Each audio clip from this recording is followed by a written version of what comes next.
السلام عليكم ورحمة الله وبركاته. ازيكم يا حبايب قلبي؟ يا رب تكونوا بخير. احنا النهاردة مع بعضنا عاوزين نعمل طريقة عمل الفول، بما ان النهاردة يوم الجمعة وكلنا متجمعين. نبتدي ان شاء الله نعمل الفول. معانا للفول يا بنات طماطمية، عود كزبرة، فص ثوم. نبدأ بقى نقطع الطماطم والكزبرة والثوم مع بعضنا. يلا يا بنات. وكده يا بنات قطعنا الطماطم اهوت. هدي بقى دلوقتي بتقطيع الكزبرة. احنا كده اهوت يا بنات قطعنا اهوت الكزبرة على الطماطم والثوم اهوت، وننزل عليه بمعلقة زيت اهوت، ونحطه على النار لمدة 5 دقايق لما الطماطم تطيب. الطماطم والكزبرة والثوم يطيبوا مع بعض، نبقى نحط عليهم الفول. بسم الله.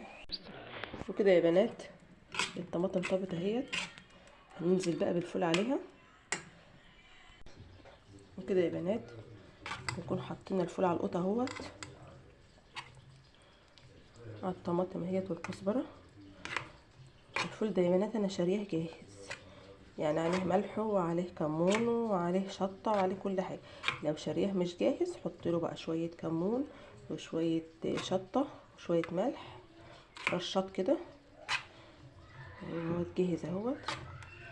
وكده طبق الفول بتاعنا خلص. لو عجبكم ما تنسوش اللايك والشير وتفعلوا الجرس. والسلام عليكم ورحمه الله وبركاته، وانتظرونا في كل جديد. مع السلامه.